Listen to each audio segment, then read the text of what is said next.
重生大秦，因无上神功助祖龙复活，从此大秦一飞冲天，吞天下，真寰宇四大升天。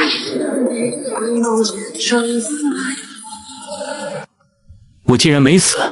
他叫古风，曾穿越到仙界成就太乙金仙，却惨遭背叛而陨落。没想到的是，他又一次重生了。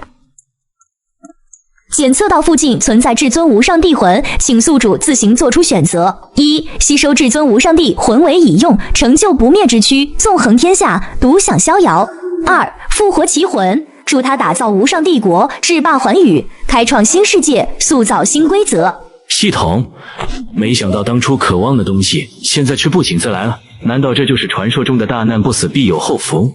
请宿主尽快做出选择。哼，所谓帝王，不过都是一些感情淡漠的伪君子罢了。不过，此人究竟有何奇特之处，竟然能被这系统评为至尊无上？秦始皇怎么会是秦始皇？仙界怎么会有秦始皇的帝魂？难道这不是仙界？我又穿越回来了，这里是蓝星。作为一名华夏族人，对于秦始皇，谁人不知，谁人不晓？这位被誉为千古一帝的大秦帝王，曾经是多么的霸气无双。我选二，复活其魂，助他打造无上帝国，制霸寰宇，开创新世界，塑造新规则。就在古风话音落下之际，一道耀眼夺目的金色光柱从中而起，直冲云霄。国域系统绑定成功。我操！紫色东来，圣人之躯。还未来得及查看系统的具体变化，古风便看到一大片红蒙紫气往棺椁中聚集着。哪怕我纵横仙界10万余载，也不曾听闻有哪个败家子以红蒙紫气为躯，塑造无上仙体的。复活大秦始皇帝成功，大秦帝国正处于亡国之际，请宿主尽快辅助秦始皇重整朝纲，增添国力。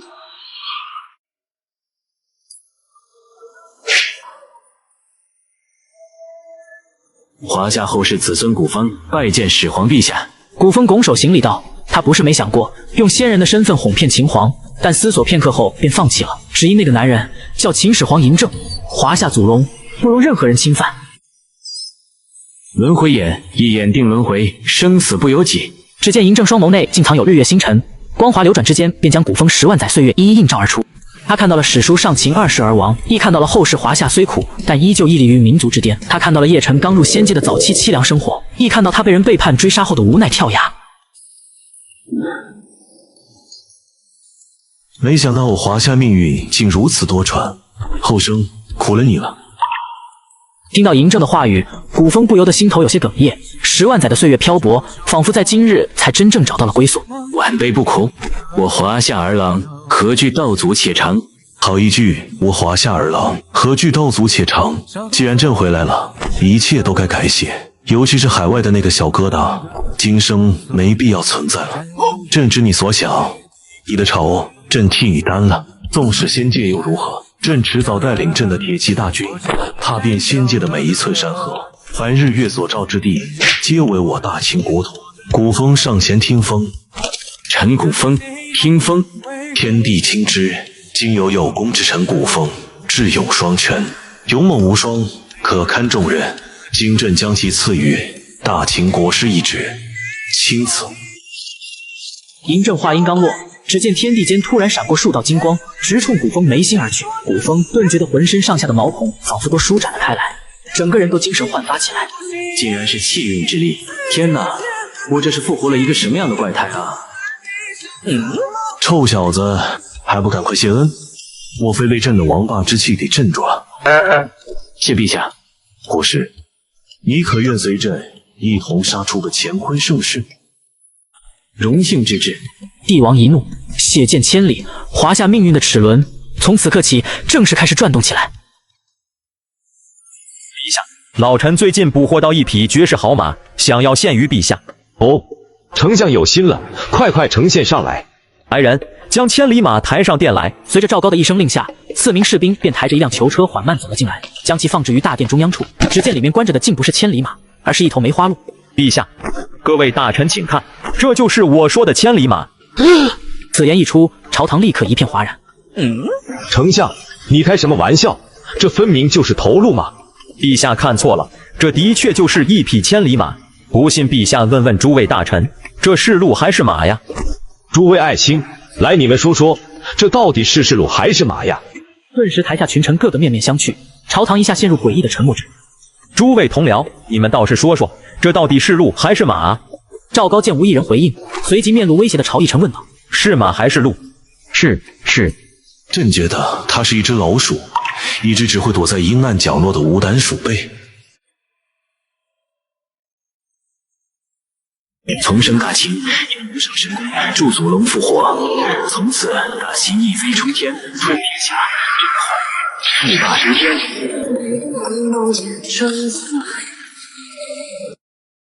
回答我，是马还是鹿？是。朕觉得它是一只老鼠，一只只会躲在阴暗角落的无胆鼠辈。听闻此声，胡亥惊的一下子从龙椅之上滚落下来，赵高脸色也突然一阵煞白，身体止不住的颤抖起来。这个声音是刻在他们骨子里的，不可违抗。嬴政直接走上前去，单手一挥，便将胡亥扔到大殿中央。陛下，这肯定是假的。秦始皇已死，此人绝不可能是秦始皇嬴政。陛下，快叫人杀了他！对，快杀了他！父皇早已经死了，你不可能是我的父皇。来人，快杀了这个人！嬴政一个眼神，直接震得台下的侍卫愣在原地，无一人敢上前。一群废物，来人！随着嬴政一声高喝，一群头戴青面獠牙面具的铁血死士从殿外蜂拥而至，瞬间将整个宫殿围了起来。这些铁血死士一个个杀气冲天，宛如地狱里来索命的鬼神。隐秘卫竟然是隐秘卫！隐秘卫是隶属秦始皇的直系军队，只听秦始皇一人号令，人数不详，武力超凡。秦始皇死后，这支队伍仿佛从人间蒸发一样，不曾想在今日竟然又重现于世。将赵高押入黑牢，处凌迟之刑，但朕不准他死，明白吗？陛下，念老奴照顾你这么久的份子上，求你给老奴一个痛快。陛下，竟然是隐秘卫，赶紧拍下来。你换新手机了，旧的呢？换新当天我就放爱回收卖了，可方便了。全国近2000家门店，下单就有工程师上门回收，价格满意现场打钱。我之前用了几年的苹果手机，还卖了3000多呢。靠谱吗？当然了，爱回收是上市公司，像你平常用不到的手机、平板、笔记本都可以放爱回收了。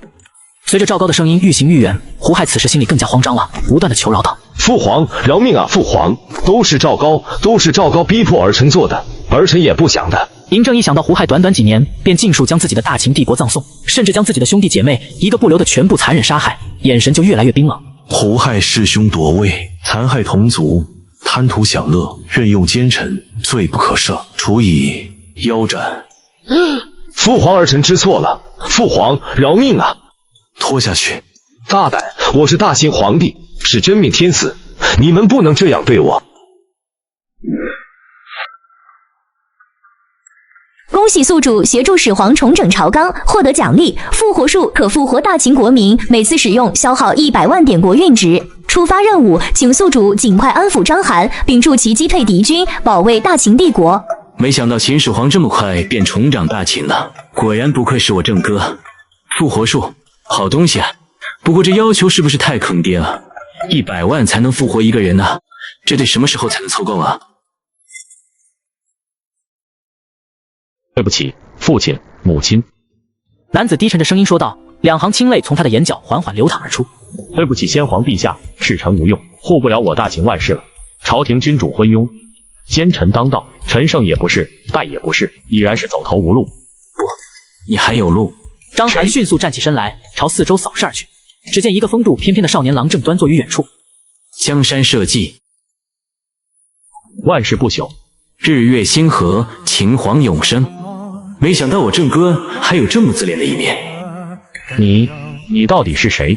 怎么会知道这个？这段街头暗语正是隐秘卫至高的口令，章邯就是隐秘卫的现任首领。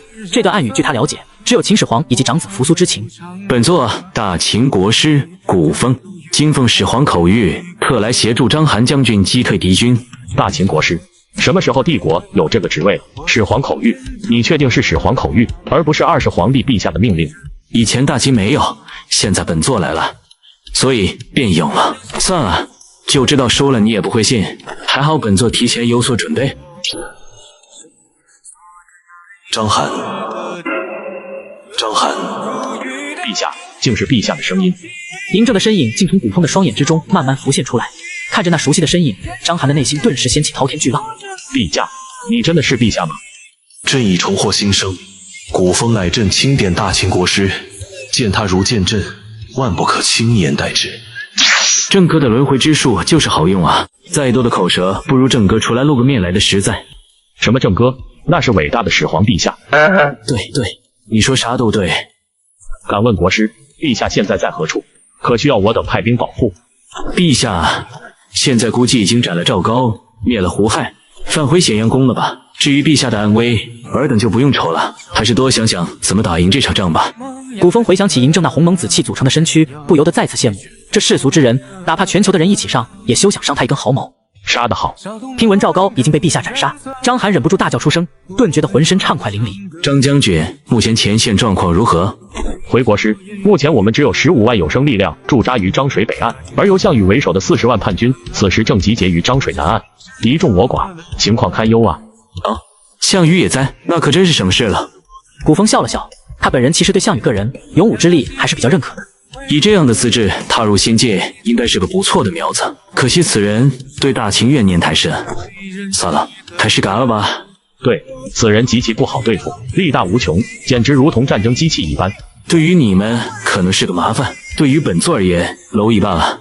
走吧，去看看那项羽究竟有何过人之处。重生大秦，云上神功，助祖龙复活，从此大秦一飞冲天，天下一马升天。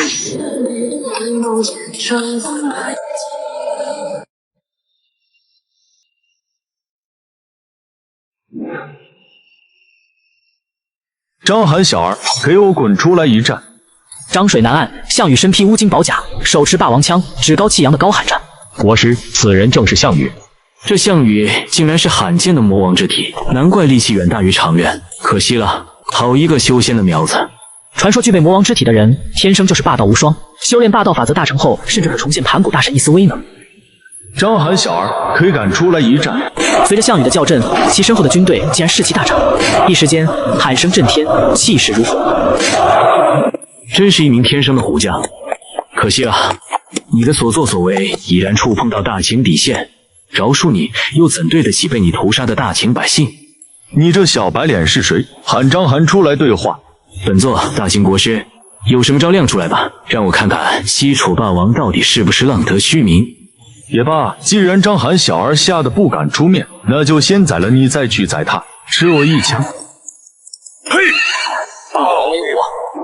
保卫我！叫喊声、助威声、质疑声，一切戛然而止，仿佛画面就定格在此处。只见项羽的霸王枪被古风单手牢牢地擒住。这不可能！国师也太强了，赶紧拍下来发给陛下。你换新手机了，旧的呢？换新当天我就放爱回收卖了，可方便了。全国近2000家门店，下单就有工程师上门回收，价格满意现场打钱。我之前用了几年的苹果手机，还卖了3000多呢。靠谱吗？当然了，爱回收是上市公司，像你平常用不到的手机、平板、笔记本，都可以放爱回收回收了。霸王之力不过如此。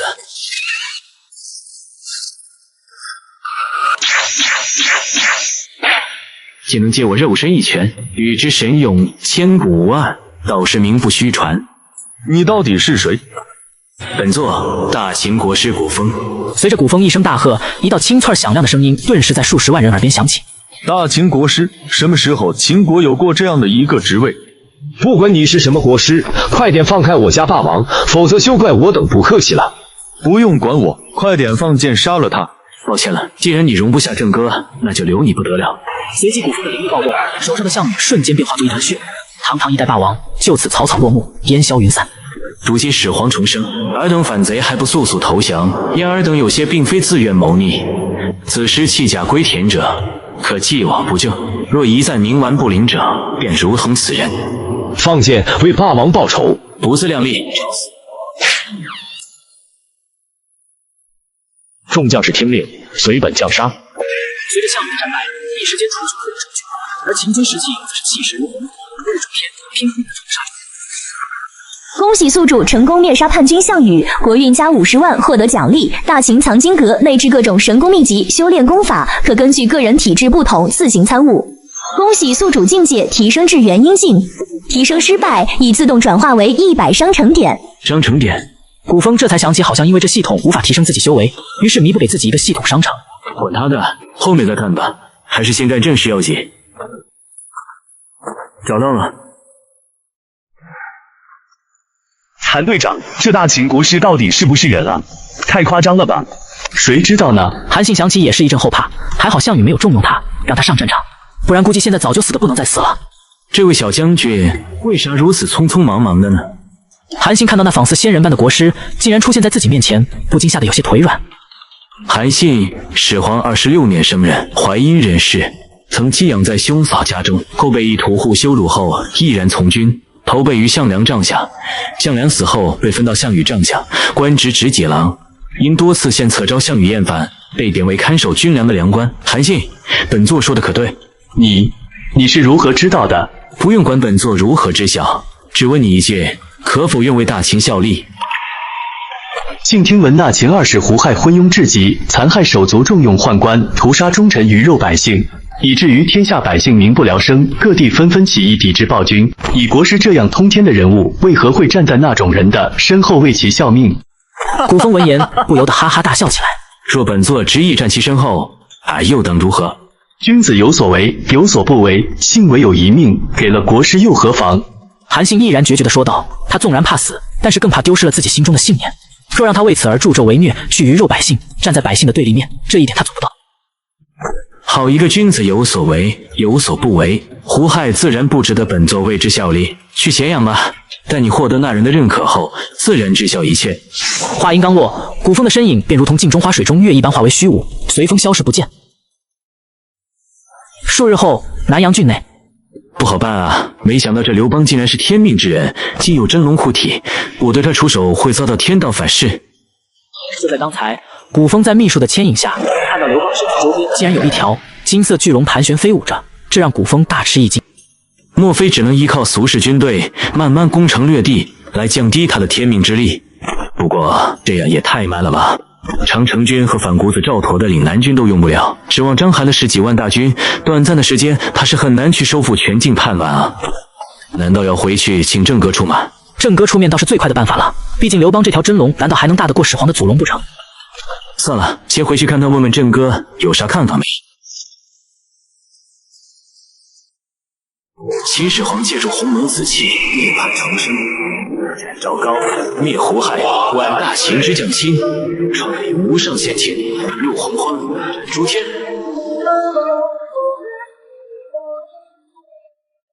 你军罪恶，这才几年，朕的大秦就被你们毁成这样。自从嬴政回归后，杀了一批又一批的奸臣，现在的朝堂已然少了一大半人。启禀陛下，宫外有一人，名韩信，自称国师推荐，请求面见陛下。韩信吗？嬴政看过古风的记忆，自然是知道韩信的。传是。草民韩信拜见陛下。抬起头来。真的，竟然是真的。韩信的心不停地砰砰直跳，全身都在微微地颤动着。他虽然此前从未见过秦始皇的尊容，但刚刚那一眼，他便能确定以及肯定，只因那霸道绝伦、睥睨天下的气势，唯有灭6国一统华夏的始皇才配拥有。想不到竟然是真的，如今始皇逆天归来，那还有反君什么事呀？韩信，草民在。你之来意，朕已知晓。朕问你，国师如今身在何处？回禀陛下，草民也不知晓。前些日国师与漳水前线大破项羽军，一拳如天青一般踏灭数万敌军，随后便扬长而去，不知所踪。一拳破万军，这怎么可能？这国师到底何许人也？韩小友，此言可当真？在下句句属实，大人可派人前往前线查证。此事确实属实，勿需多言，退下吧。是。这份情报早在几日之前便已送到了嬴政的书案之上，对此他毫不意外。国师古风的能力，他从不质疑，毕竟那可是能将他从死亡之地拉回来的人。韩信听旨，草民在。朕今命你为平叛大将军，位列上京，协同章邯一起快速平复战乱，待平乱后再另行封赏。臣领旨，谢陛下。韩信弯腰作揖，兴奋回道：“他没想到自己毕生的追求抱负，如今终于有机会可以在大秦施展开来。”退朝。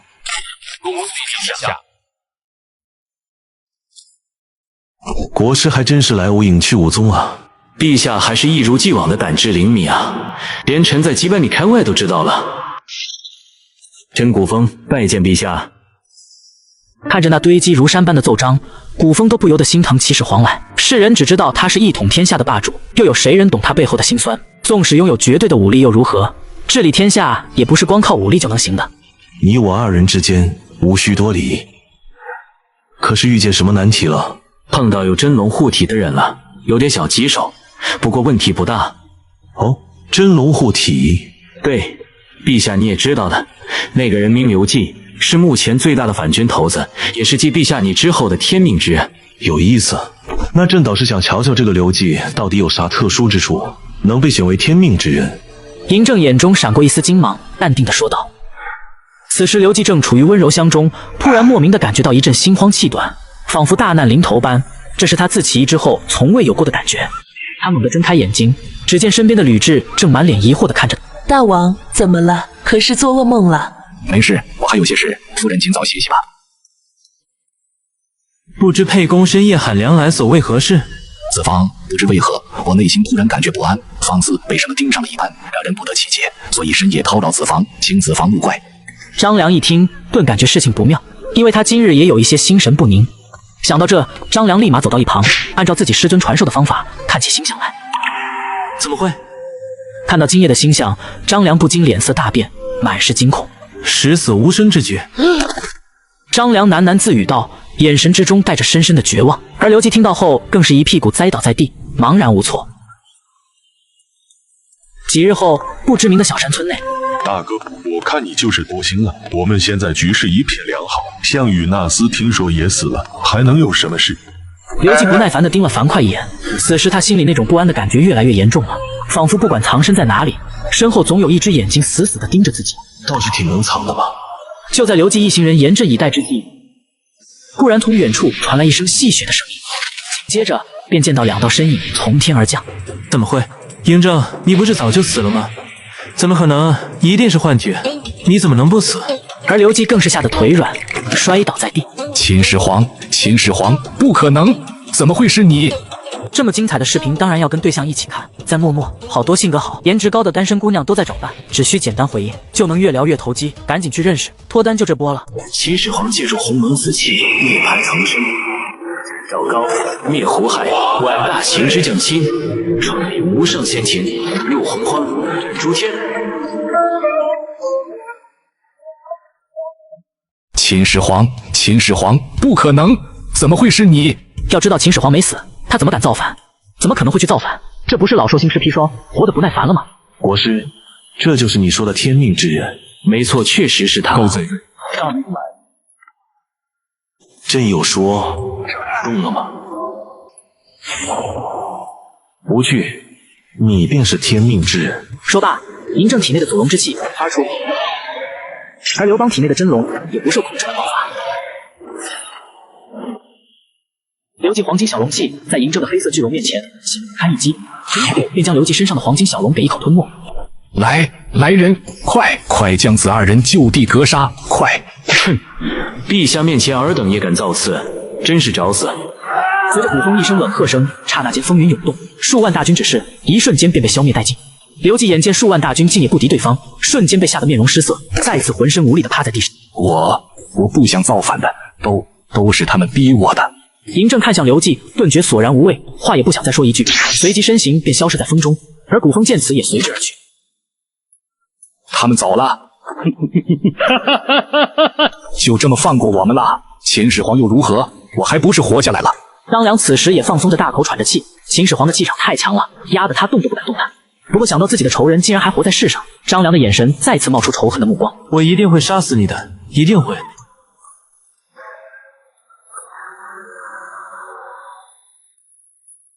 恭喜宿主成功灭杀叛军刘季，国运加50万！恭喜宿主成功协助始皇吞噬真龙，增强秦国真龙命格，国运加50万！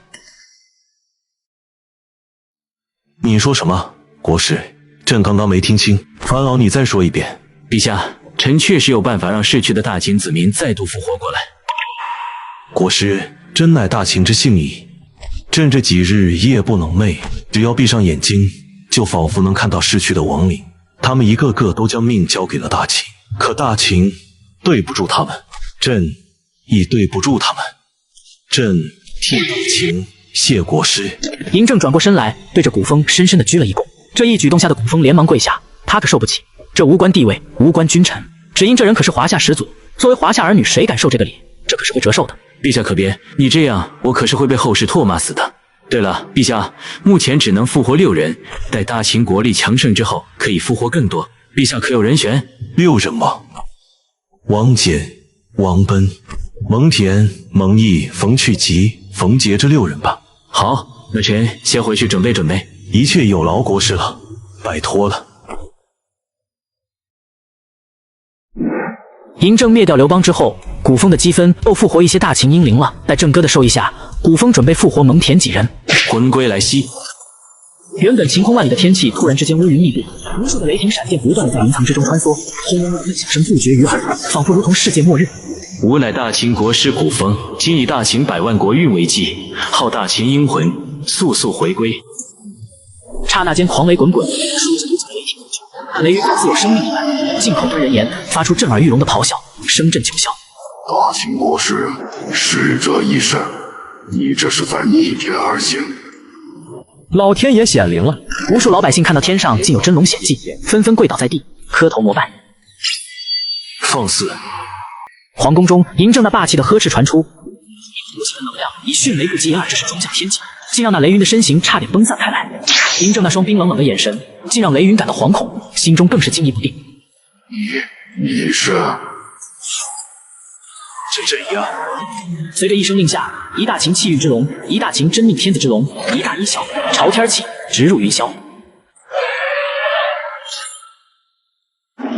大秦英灵，此时不归，更待何时？话音刚落，顿时6道光柱从天而降，落在国师府中。细眼望去，那光柱之中竟有身躯在慢慢重塑，渐渐凝聚成人形。大秦逆天之人，你们不会有好下场的。随着雷云消逝，天地之间慢慢再次恢复宁静。大秦国师居然击退了老天爷，老天爷竟然败退了。无数的大秦子民跪伏于地，神色中充满了震撼与敬畏。这一刻，他们心中某个东西仿佛碎了。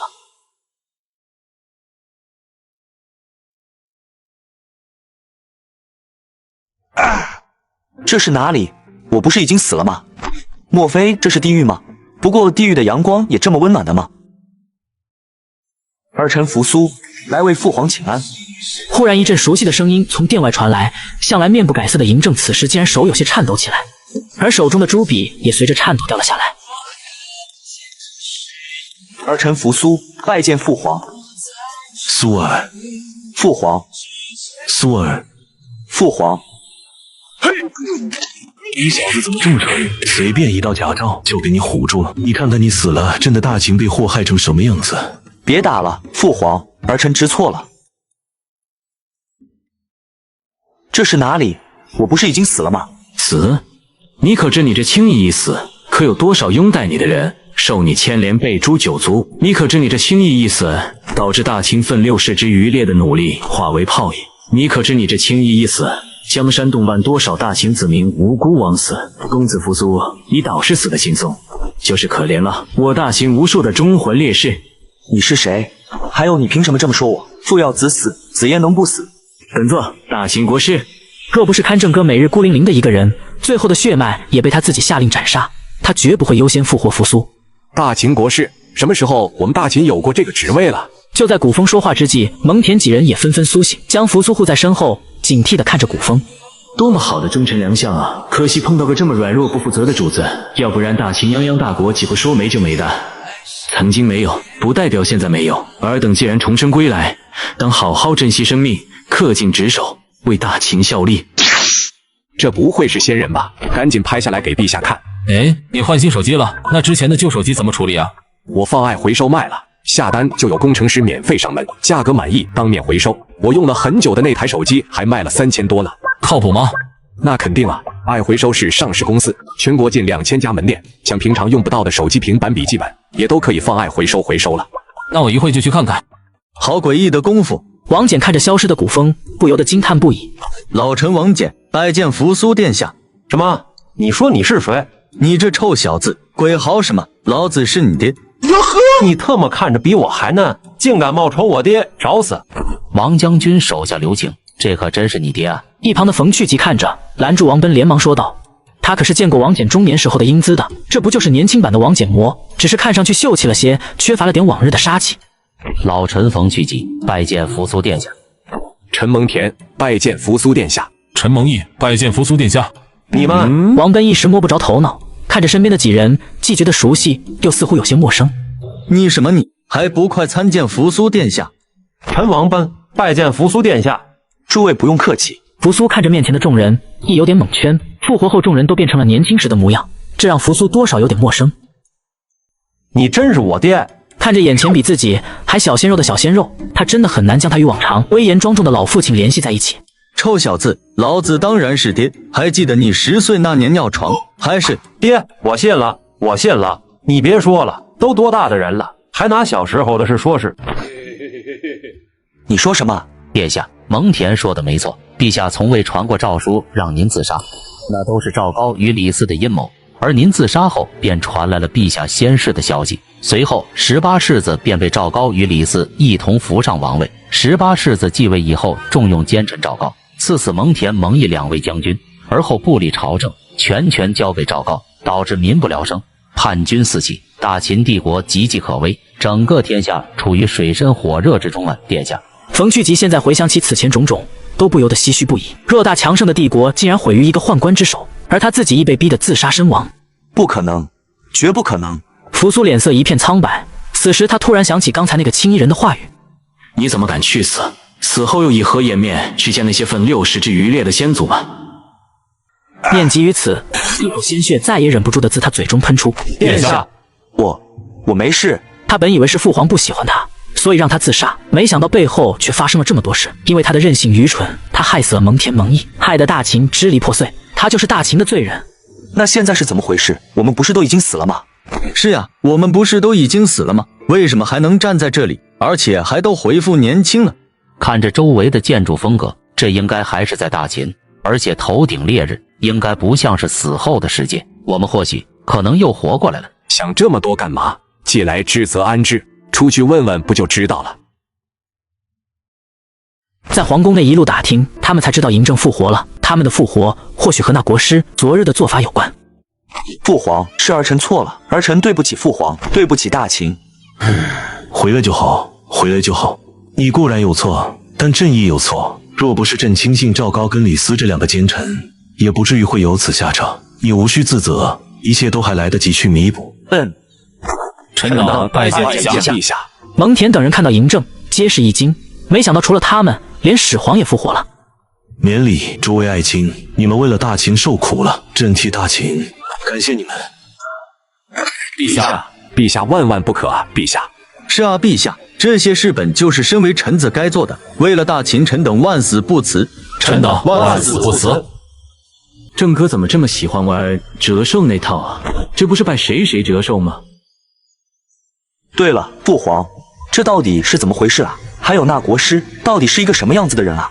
谈及国师，扶苏再次想起那个复活后第一眼所瞧见的那个青衣男子，总感觉他似乎对自己很有意见。只是说来话长，以后你就会慢慢知晓，国师他是一个很了不起的人，也是一个你应该尊敬的人。以后见到国师，要想对我一样恭敬对待国师，万万不可怠慢，知道吗？儿臣谨记。朝堂上，一众大臣们看着复活后的王翦等人，皆猜测着他们的身份。大秦陛下万年。众卿平身。陛下，臣有本要奏。何事？臣欲弹劾此人，不知礼数，不懂规矩，竟然胆敢站在宰相的位置。这个位置他可是眼馋了许久，在当今朝堂之中，再也没有哪个人比他资质更老、更合适那个位置。你可知他是谁？听到嬴政的语气，老者心里仿佛突然想到什么，不由得咯噔一下，连忙恭敬回道：“老臣不知，莫非这是国师大人？”老臣冯去疾拜见陛下。你说什么？你是冯香？你不是早就？不可能，冯香不是早就自杀了吗？而且当年的冯香年事已高，又岂会如此年轻？群臣议论纷纷，质疑的目光皆落在那位身居宰相位的年轻男子身上。也不一定，陛下不是也变得年轻了许多吗？突然不知身后谁说了一句，顿时让大殿之中的谈论声戛然而止。他们的皇帝陛下不也是复活年轻了许多吗？他确实是冯相，尔等不用质疑。嬴政一锤定音地说道。就在此时，另4名年轻人也纷纷出列，激动地朝着嬴政恭敬地说道：“老臣王翦、陈蒙恬、陈王班、陈蒙毅，拜见陛下。”好，好，好，你们回来就好。来人，设宴，朕要好好的为朕的爱卿接风洗尘。谢陛下。臣听闻，目前各地叛军四起，臣甘愿领军为陛下扫除叛乱。此时王翦忍不住自己内心的澎湃之情，开口说道：“之前他老了，不能再上战场了，幸好上天垂怜，让他再次重返青年。此时体内的热血已经止不住的在沸腾。”陛下，臣也请愿上战场为陛下荡平贼寇，一统宇内。臣也请愿。朝堂上的众臣此刻早已目瞪口呆。此前赵高还在时，各地叛军四起，一个个能战的武将都没有，如今竟直接4大战神回归，这幸福未免来得太快了。不愧是我大秦的好男儿，不过不急于一时，你们的对手不在这里，真正的对手在后方。章邯、韩信已降服各地叛军，华夏大地一统，恭喜宿主完成任务。获得奖励，国运加300万。大秦帝国学院已自配导师，请宿主尽快辅助始皇开始修行之路，使华夏人人如龙。这么快就已经收服叛军了，果然不愧是韩信点兵，多多益善。学院倒是个好东西，只是竟然还会自配导师，那些导师会是什么人呢？你这泼猴，人家是去招导师，你跟着瞎掺和啥？你还有脸说俺老孙？想当年俺老孙在那花果山下教导数万猴子猴孙，区区一个导师，自然不在话下。韩信、章邯2人应该也快回归了吧？别人都是先天之体，也不能亏待这2人。系统给我兑换100斤灵米，2颗先天丹。兑换中，请稍等。哟呵，死机了！这么先进的系统，莫非商城系统采用的是2G 网络？这么慢的吧？兑换中，请宿主稍等。而此时，仙界大陆某处，哪个狗东西偷了我家灵米？别被我抓到，否则打断你的狗腿！我丹呢？天杀的，我丹药跑哪里去了？看着手中还烫手的先天丹，古风一阵狐疑。系统，你这怕不是刚从某个炼丹师手中偷来的吧？系统出手，必出精品，请宿主勿怀疑系统的节操。诸位爱卿，今日朕隆重介绍一下，这位便是我大秦的国师古风，以后见国师如同见朕一般，万不可轻待。国师，我等敬您一杯，感谢您对我等再造之恩。大家可别这么客气，都是为大秦效力，分内之事罢了。对于王翦、蒙恬这种忠诚良将，古风对他们有一种天然的好感。陛下，今日前来有几件宝物想献于陛下。哦，国师有心了，朕先谢过国师美意了。陛下客气了。第一件宝物，大米。随着古风话语落下，一袋100来斤的大米便出现在大殿中央。国师手中的大米有什么说法吗？禀陛下，此米可并非一般的大米，而是灵米。灵米？什么是灵米？此米不是凡尘之物，可亩产1000斤。不仅亩产1000斤，并且每日一熟，对于生长环境没有太大的要求，哪里都能活。这怎么可能？我真是在做梦吗？我就知道这是怎么可能，看来今日真是喝醉了。王奔用力掐了掐自己大腿，竟发现没有丝毫疼痛，不禁喃喃自语道：混账，你掐的是老子。国师，此物当真如此神奇？这几日他还在为朝政而烦恼，天下一统已是板上钉钉之事，他从不担忧这个，他担心的是一统之后该如何尽快安抚人心，尽快让大秦走向正轨，而其中最难的则是粮食短缺。陛下，千真万确，陛下可派人将其种下，明日自见分晓。好，国师真不愧是我大秦的福星，大秦有你，那才是我大秦之幸，万民之福啊！陛下，恳求将此种植任务交给老臣，臣保证必定12个时辰时刻照看。准，令朕加派1000铁鹰箭手为你调配，务必保证万无一失。谢陛下。陛下，此物乃是臣为大秦准备的藏经阁。古风说完，只见手心竟浮现出一座古老楼阁，细眼望去，楼阁之上雕刻着各种奇特符文，显得异常神秘非凡。藏经阁，此藏经阁可引领我大秦群臣步入修行之路，摆脱凡人之躯，飞升仙界之上。什么？我等也可以修行吗？就是成为国师您那样的人。凭各位对大秦的奉献，自然是可以的。此藏经阁内有乾坤天地，会为其推荐适合自己的导师教导。修炼至我等境界，自然不在话下。竟有如此神奇之物！嬴政亦是一脸惊讶，他自己乃是鸿蒙子气锻造的无上仙体，自然不需此物。但是偌大的大秦，仅凭他一人，又如何攻上仙界，去占领那广袤地域？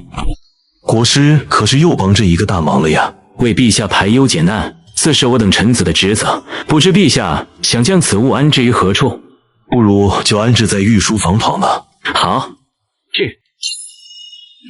随着鼓风声音落下，手中的藏经阁便不翼而飞。走，随朕一同去见识见识国师的宝物风采。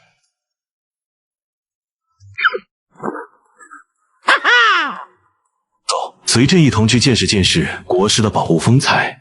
陛下莫慌，臣还有一物要献于陛下。哦，何物？此物有些大，我就放咸阳城外吧。大秦帝国学院。起。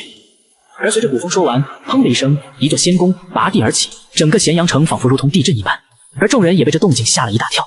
朱青稍待，待朕随国师去瞧瞧。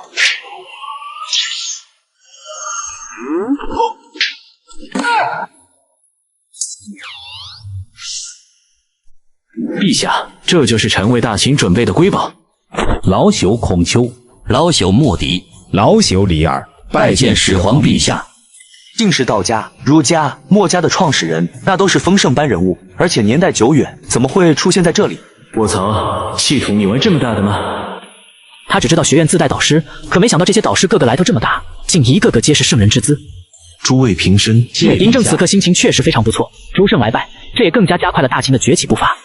至于史书所传秦始皇焚书坑儒，鄙弃儒家，那简直就是无稽之谈。他当年烧毁的可都是那些鼓吹分封制度、不利于推行郡县制的书。陛下，这些便是大秦帝国学院的导师之一，而像这样的大秦学院足有100座，此刻已分布在我大秦各地，只待陛下一道旨意，便可开门招生，启明制，兴科举。届时我华夏人人如龙，便可天下大扩。儿臣请愿陛下来担任这第一任大秦帝国学院院长，届时天下读书人便皆为陛下门生。好一个人人如龙，天下大扩，朕允了。始皇陛下可愿陪老朽一同参观这帝国学院？孔圣看着眼前的嬴政，心中颇有些激动。数十万年未见圣王，即便真灵破碎，重入轮回，圣王依旧是风采依旧。好，陛下请看，这便是学子们学习的地方。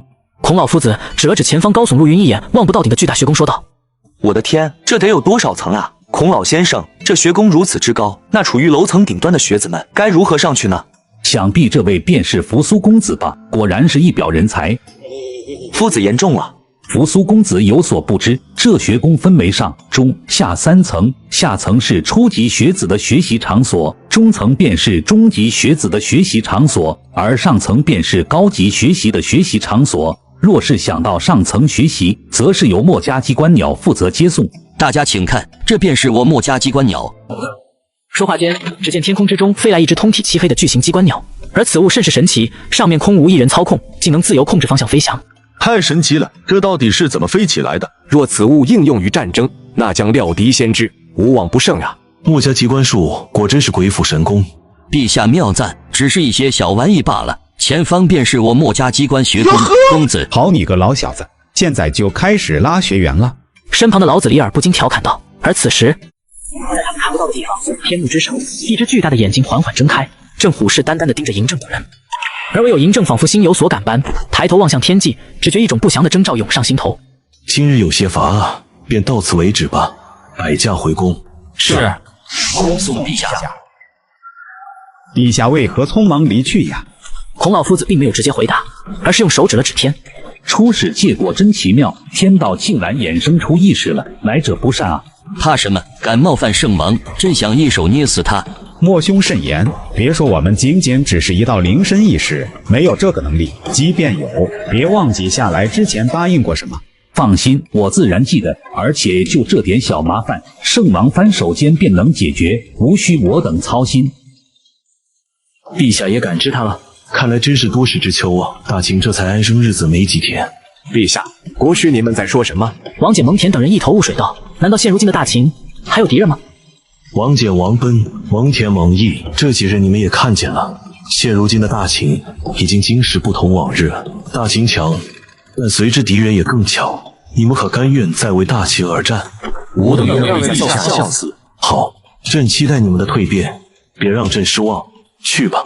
随着嬴政话语落下，藏经阁大门缓缓打开。父皇，儿臣也想入藏经阁。扶苏一脸诚恳地说道。此刻的他只想跟上大秦的步伐，为大秦贡献出自己的一份力。既如此，那便去吧。谢父皇。而后五人便一同朝着藏经阁走去。大义，如今能拯救苍生的只有你了。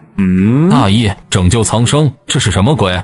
我不是刚进藏经阁里来学习来了吗？怎么会到这个地方？拯救苍生，怎么拯救？不难，只需要你射下天上那个太阳便行了。这位前辈，我刚刚没听清楚，你刚刚说让我射什么？什么前辈？大义哥哥，你是不是压力太大烧糊涂了？咦，也没发烧啊呀！大义哥哥，你怎么流鼻血了呀？国师，你觉得他们都会走向什么样的道路？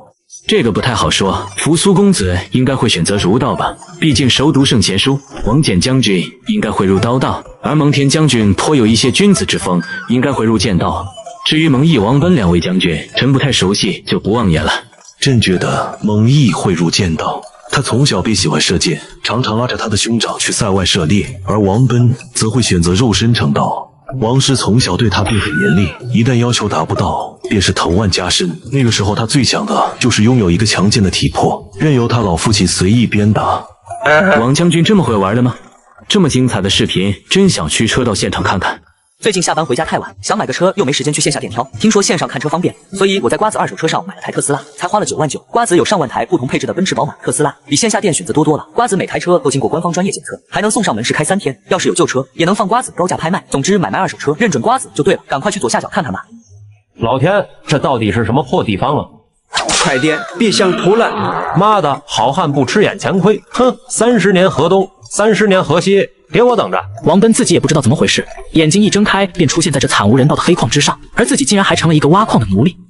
就这样，他们此刻都已踏上自己的修炼之路，日复一日，年复一年，在这里早已没有了时间的更替，岁月的痕迹。他们应该又出来了。不知此行他们收获几许？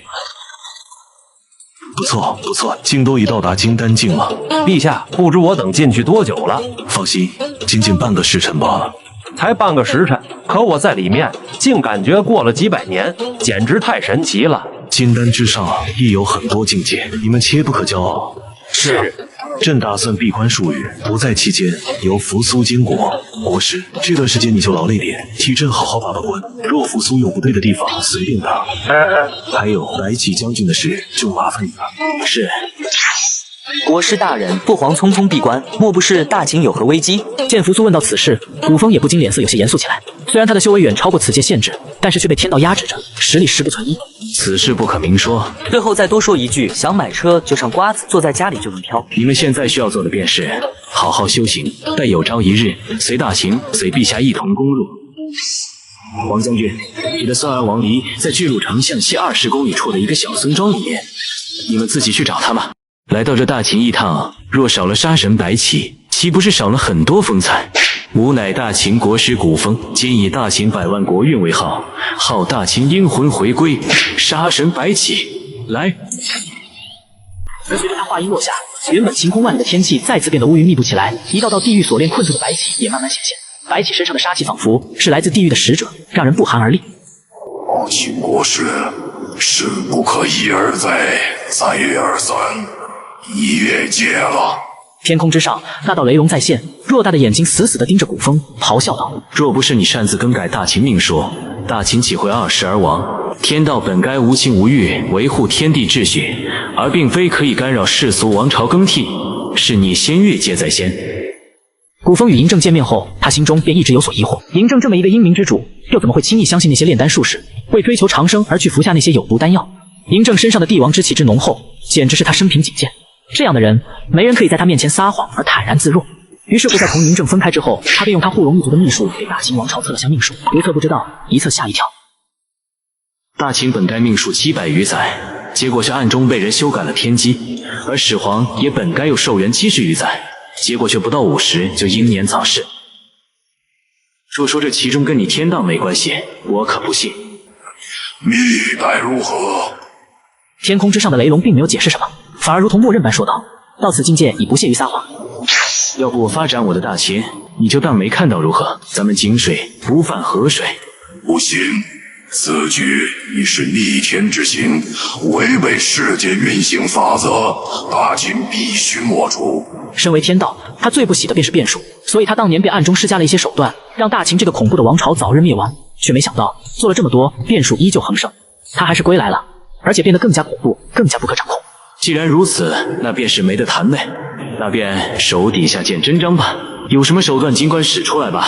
本座接着，本座现在便要行你所说的逆天之事了。你是准备好了现在开战呢，还是有多远给本座滚多远？处于深宫之中闭关的嬴政此时猛然睁开他那星辰般璀璨明亮的双眸，而在他的眼底闪现出一抹浓烈的杀意。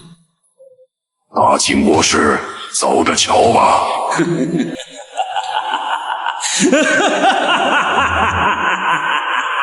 放下狠话之后，那条雷龙竟然缓缓消退而去。即便从头再来，国师还是风采依旧呀。那是自然，不过看这天道仿似图谋甚大，连这等侮辱都能忍受退去，看来大秦后面有一场硬仗要打呀。怕什么？这世界我还没见过有谁是圣王与国师两人联合的对手。想当年多少强敌被这两人给坑死，而大秦那一个个战争狂人，不怕敌人有多强，就怕没得仗打。一个小小的天道翻不起什么浪花的，我等还是安心做一个教书先生罢了。毕竟跟随大秦这么多个纪元，什么大风大浪没见过，这顶多只是一个小浪花罢了。白起此时不醒，更待何时？随着古风话音落下，地狱锁链竟开始慢慢退去，一道魁梧刚猛有力的身影终于清晰出现在古风面前。汝是何人？吾不是已经自刎而死了吗？这又是哪里？白起，吾为大秦国师古风，今赐予你逆天重活一事，如可愿继续为大秦征战四方？大秦国师古风，什么时候秦有这个职位了？不好意思，没听过。不过要让吾继续为大秦征战，吾想问一句，凭什么？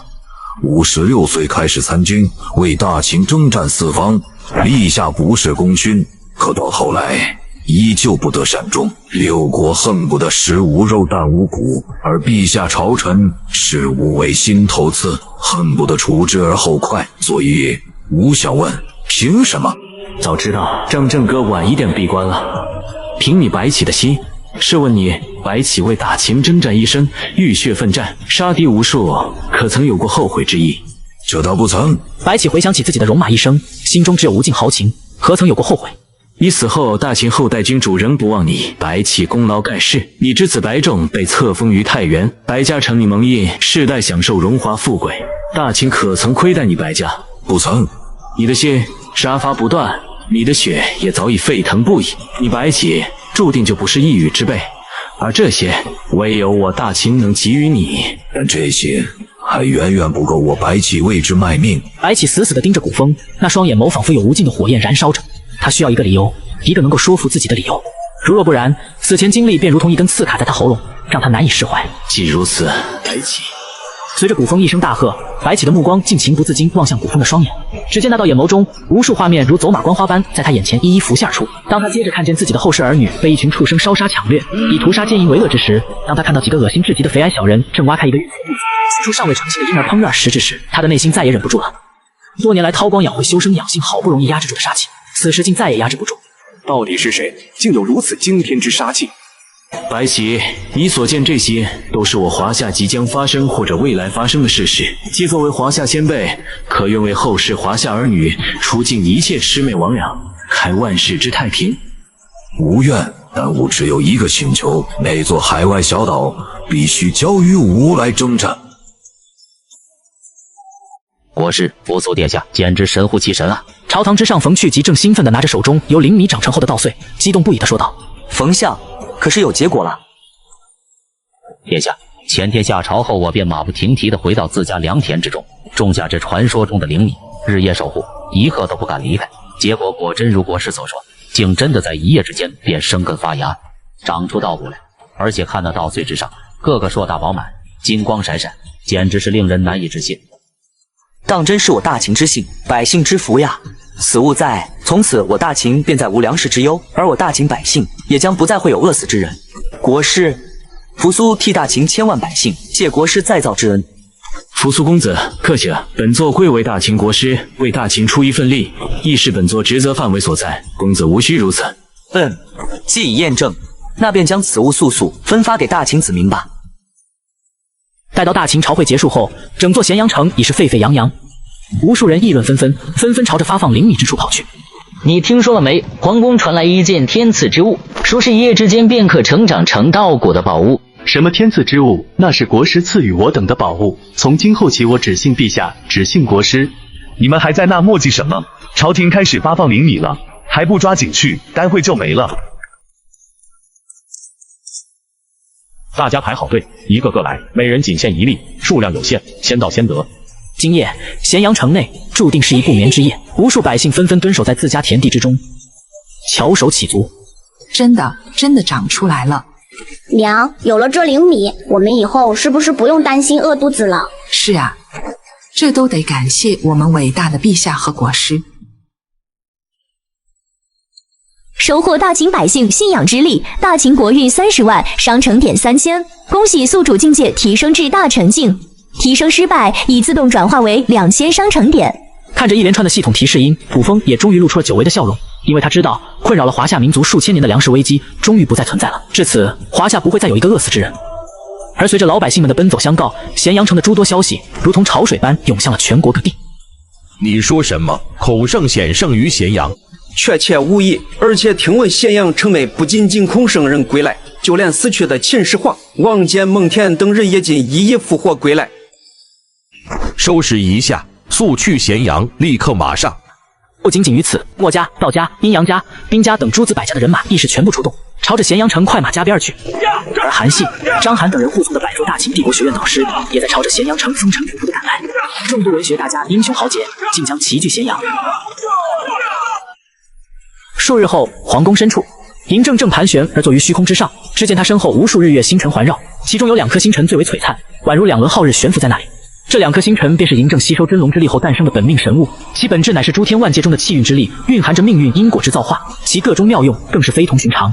才2颗吗？而就在嬴政睁开眼睛的刹那，仙界海域之中，祖龙重现，我龙族终于有救了。龙王看着龙族秘境之中祖龙遗骸竟然一时间金光万丈，顿时忍不住激动的热泪盈眶起来。尔等皆是我龙族子弟，现在祖龙重现，龙族势必再次走向仙界之巅。我希望你们能齐心协力，快速找回祖龙大人，助我龙族再次复兴。一时间内，万龙出海，震撼八荒。始皇嬴政虽还未到达仙界，但仙界已然为他而震荡不已。恭迎陛下下万关，大秦万年，陛下万年。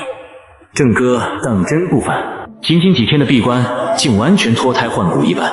恐怕这天地间再也无人可以推算出我郑哥的存在了。看来郑哥方是已然走向完全不同的修行之路了。而此时也仅仅只有卜风感知是始皇的尊容，即便是初次见面的白起，也是臣服于嬴政的军威之下，眼神中带着浓浓的敬畏之色。武安君白起。嬴政虽然从未见过白起，但是以嬴政那一双洞察世事的轮回之眼，此世间任何一个人他只需看上一眼便知。臣白起拜见陛下。白起，好，朕一直替先辈有愧于你白起之名，如今归来就好，大秦不会再负于你。臣谢陛下。走吧，移驾麒麟殿。副总，这几日监国可有要事发生？回禀父皇，这几日咸阳却有几件事发生，热闹非凡。其一，国师赐予的灵米已分发给全城百姓，如今已在各地传播广泛，相信再过不久，大秦便不会再有饿死之人。其二，章邯、韩信2位将军已经评判并护送帝国学院导师已成功抵达咸阳。其三，之前放出诸圣现身咸阳的消息，如今诸子百家大部分人马已然齐聚咸阳。好，国师，你觉得这学院招生该如何进行？陛下，臣觉得大秦目前百姓普遍没有读过书，不懂明事理，故臣觉得应当在我大秦实行义务制教育，开明制。何为义务制教育？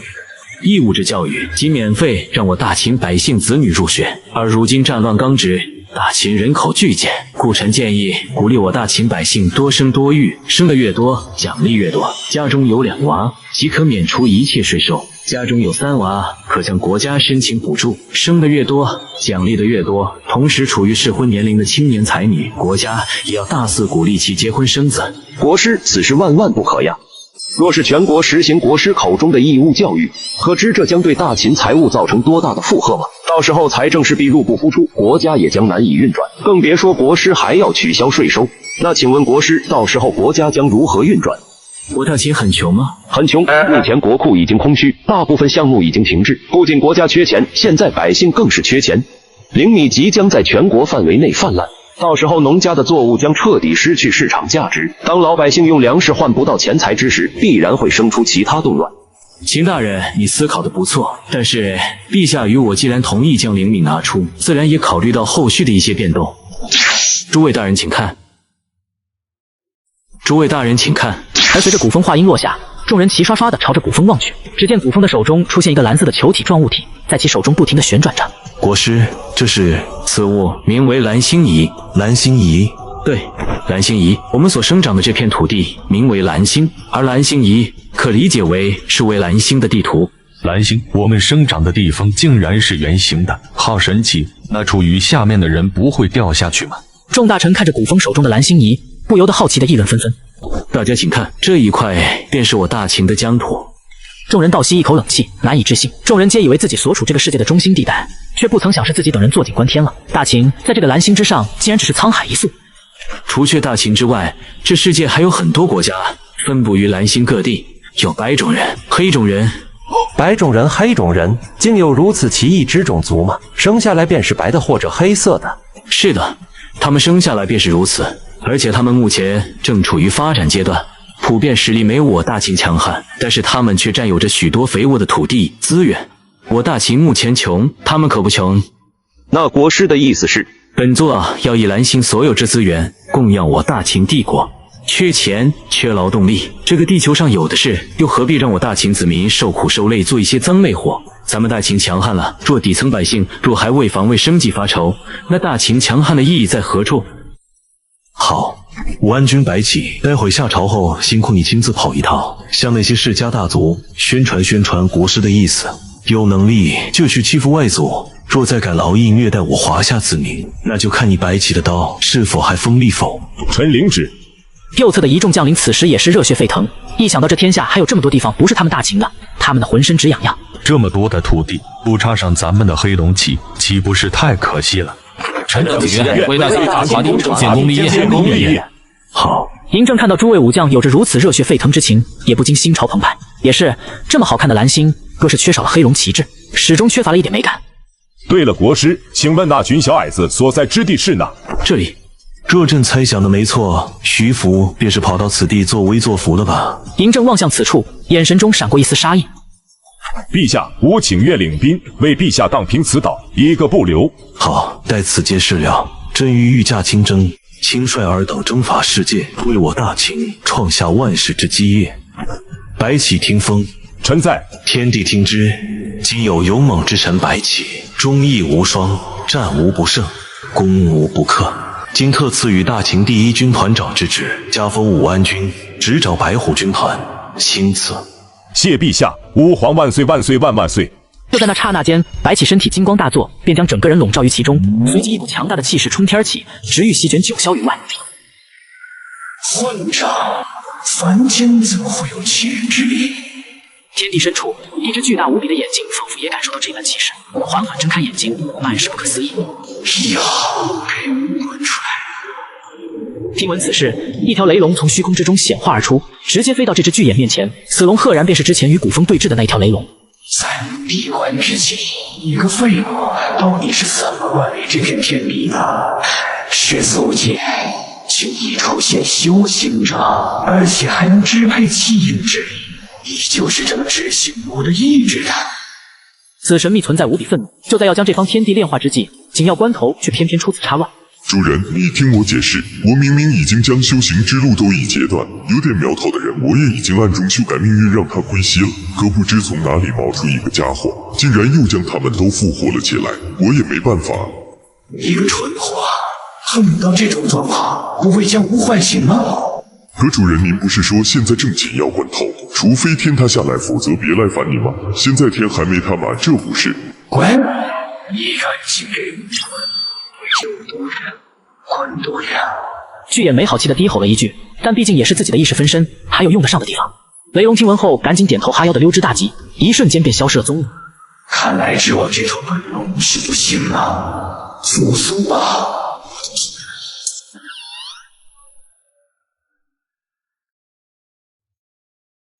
果然不愧是白起，初次接触气运便能突破2个境界，他的合体之境。王翦、蒙恬、韩信、章邯、冯续集上前听风。臣在。尔等皆为我大秦有功之臣，忠心赤胆，智勇双全。王翦，今特封你为大秦第2军团长，加封镇国侯，执掌青龙军团。蒙恬，今特封你为大秦第3军团长，加封忠义侯，执掌朱雀军团。章邯，今特封你为大秦第4军团长，加封勇武侯，执掌玄武军团。韩信，今特封你为大秦第5军团长，加封冠军侯，执掌麒麟军团。冯续集，尔等劳苦功高，今特恢复你右相之职，加封太师侯。此乃正义，天地断不可违之，钦此。谢谢陛下，吾皇万岁万岁万岁！只见天地之间金光滚滚，无数气运之力倾泻而来，刹那间整座咸阳金光万丈，一条巨大的黑色巨龙盘踞于宫廷之上，龙目威严如巨。宵小之辈，朕便在这咸阳宫内等着尔等来犯。韩信2个月后便要出征那倭寇之地，征服来兴了。军队修炼状况如何？启禀陛下，在国师的功法以及藏经阁和大秦学院的帮助下，我大秦士族境界提升飞快，已经有很多人突破元婴境了。很好，你们也不要落下修行。你们谁是这里的皇帝？我等仙人来访，还不出来速速迎接？此番灭世来得如此之快吗？阿文、阿武，此番便由你们2人出使，前往世俗界，物色修行天才，皆引进我苍城派，为时3年。3年后返回苍城小世界，执行9天苍雷阵法，实行灭世之举。是，掌教。喂，我说你这皇帝了，面子还挺大的嘛！我等仙人到访，你竟然还不出面相应，还想不想继续当皇帝了？惹得我等不高兴，分分钟灭了你！陛下面前胆敢无礼，藐视陛下圣威，按照我大秦律法，当斩。切！你敢斩我？你来斩一个试试！一介肉体凡胎，自以为在这世俗之界打了几次胜仗，当个大将军，便觉得自己了不起了，井底之蛙，完全不知天高地厚。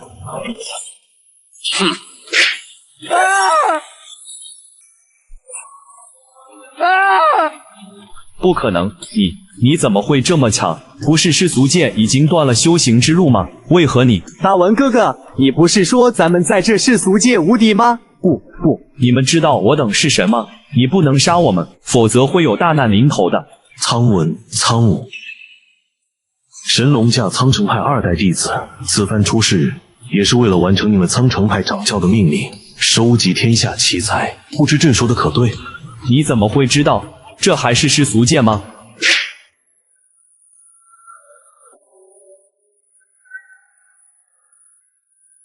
白起、王翦、蒙恬、韩信、章邯听令。臣在。命尔等于半月之内点兵点将，聚集5大军团超过元婴境界之人，到时随朕与国师一同杀入那苍城小世界。臣领旨。国师可有信心一举歼灭这些天道爪牙，一同攻入那上苍之上？陛下恐怕从来没将他们放在眼里吧？只是这时间是否太仓促了些？若是按照目前进度，再过数月，大秦帝国学院步入正轨，而5大军团也皆人人如龙，到那时岂不更加合适？确实，但朕心中隐隐约约总有一种不安之感。嬴政皱着眉头，仿佛心底一直有一个声音在催促：快一点，再快一点，要来不及了。听到嬴政这么说，古风也不由得陷入沉思之中。他知道嬴政的身体是由这方世界的鸿蒙紫气构起，多多少少与这个世界本源有那么一丝丝关联。若是世界本源出问题了，那他确实有可能会受到冥冥之中的提醒。难道真的是世界本源感受到威胁所发出的求救信号？但不应该呀，天道意识不是已经苏醒了吗？看他那生龙活虎的样子，也不像是受到什么危机的样子。莫非这个天道是个冒牌货？冒牌货？天道也能有假冒的吗？陛下有所不知，在仙界有一些奇特的法门，可以炼化一些小世界的天道，增强本源。若成功炼化天道之后，战斗起来就如同一方小世界加持，本源之力源源不断，体力灵力基本上用之不竭，远超同境界对手。原来如此，既有这等秘方，那便说得通了。难怪朕这几日心里有些不安，仿佛这天地之间有大灾难降临一般。陛下既有如此预感，那想来十有八九错不了。若之前所见的天道是个外来者，那可就麻烦了。此人恐怕已筹划无数岁月，如今又已炼化大半部分天地本源之力，实力恐怕不容小觑。大秦不快一点统一揽星，增强气运之力的话，等他炼化完天道本源，那可真是任人鱼肉了呀。既如此，不用等数月了，半月后便大军开拔，一统蓝星。至于那苍城派国师，明日你我二人亲自走一趟吧。是。与嬴政分离以后，古风便心事重重地回到自己府邸之中。真是时不待我呀！有没有方法可以加快大秦的进度呢？虽然大秦目前进展飞速，但是奈何敌人貌似也更加强大。原本以为一个普普通通的低武世界，以自己的修为是横着走，却不曾想在这天地深处，竟然还藏着一个老家伙。这家伙到底是怎么落到这方世界来的？恭喜宿主协助大秦开启修行之路，大秦修行者已突破100万人，大秦帝国正式进入修行时代。获得奖励，大秦修行院可协助大秦将领提升10倍修行速度。恭喜宿主境界提升至大成境巅峰，提升失败已自动转化为2000商城点，请宿主尽快辅助始皇一统出世界，扬华夏神威。修行院，等真是个好东西啊！看来不用自费邀帮了。也不知道这系统到底还藏着什么好东西，何不干脆一口气直接拿出来助我辅助大秦多好？这小家子气的。陛下，此战交于臣来打头阵吧。想到这群猪狗不如的东西所干下的那些人神共愤的事，白起就恨不得将他们都统统杀光，一个不留。既如此，白起，去吧。这等劣质民族，无需再存活于世了。谢陛下。八嘎，你的什么地干活？白起没有和他们废话，提刀直接杀入人群，一时间无数的人倒地，血水喷涌而出，在空中飞溅开来，染红了这片。看到白起那被鲜血染红的衣角，一些胆小的小矮子们甚至都被吓出尿来，一个个只恨自己爹妈给自己少生几条腿，怎么就这么不争气，跑都跑不快。白起果然不愧是为杀而生的人，这些个杀戮常人早已迷失心智，变成只知道杀戮的怪物，而白起却能保持本心，控制住自己的杀意，使之流转于体外，形成杀戮领域。看来此战过后，白起的修行可就远超你们了。国师，只是这样是否太有违人道？王翦看着白起在下面肆意屠杀普通民众，以修炼功法，有些不忍道。虽说是异族，但也不用如此赶尽杀绝吧。王将军仁义，若是寻常异族，自然是不可。但是这下面这个种族，活着便是祸害。若王将军亲眼见过这种低劣、毫无感恩之心的种族对我华夏后世的所作所为之时，想必是生不出一丝怜悯之心的。王翦有一丝不解，古风便将小日子后世所做的一些人神共愤之事挑选了一些，一五一十的告知了众人。神了！听闻古风讲述完毕，众人皆一脸愤怒之情，而王翦更是有些羞愧难当。世上怎会有如此无耻之种族？简直闻所未闻，见所未见。哎呀，怎么卡住了？原来是没话费了。月底了，提醒我该充话费了。刚好我在抖音商城充值中心领了3元话费券，现在充值到账快，操作简单，点商城进充值中心或直接点评论区，就有机会最高领取4元话费券。大家也赶紧去评论区领取月底充话费省钱攻略吧。好了，话费充好了，咱们继续看剧。不好了，不好了！天皇大人，有一个恶魔他杀过来了。慌慌张张，成何体统？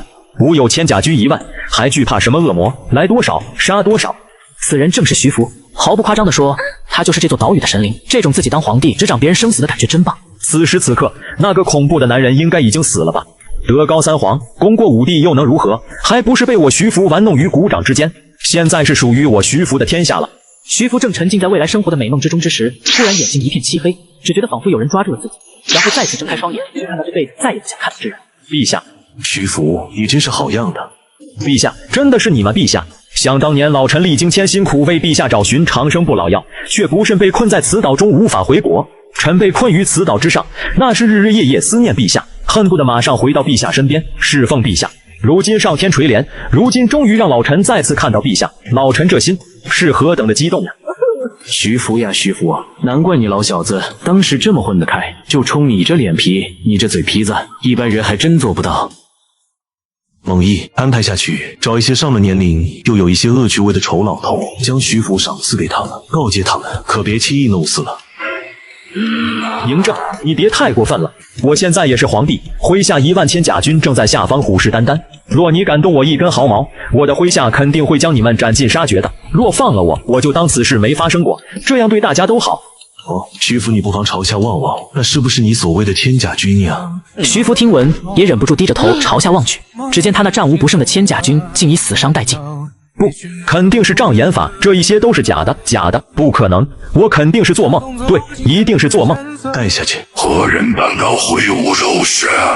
突然之间，地动山摇，整座小岛都在剧烈晃动着，海水翻涌，不断的冲击这片岛屿。一条巨大无比的大蛇竟然横立当空，愤怒咆哮着。而这条大蛇竟然与普通的蛇大不一般，只见它身躯之长足有数百米，粗若水桶。而令人惊恐的是，它竟然有8颗头颅，每一颗头颅都是狰狞可怕。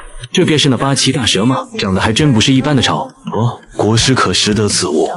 回避一下，略有耳闻，但也是第一次见到。后世这种小日子一直将此蛇当作他们的护国神兽，以为能保护他们生活蒸蒸日上，殊不知只是人家的口粮罢了。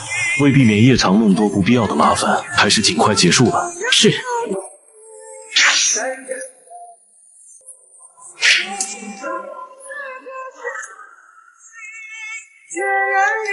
国师真是恐怖如斯。白起、王翦、蒙恬等人第一次看到古风出手，不禁有些骇然。立刻派兵去搜刮一下这大蛇的宝物，毕竟他活了这么久，应该有些好东西。另外，立刻通知扶苏，让他派人来挖掘这岛上的金银，为我大秦所用。在大秦绝对实力的碾压之下，只是7天时间，整个蓝星都已划入华夏的本之中。各位想看后续的，可以点击左下角下载一个悟空浏览器，搜索大秦战洪荒即可观看后续。记住了，是大秦战洪荒，不要搜错了哟。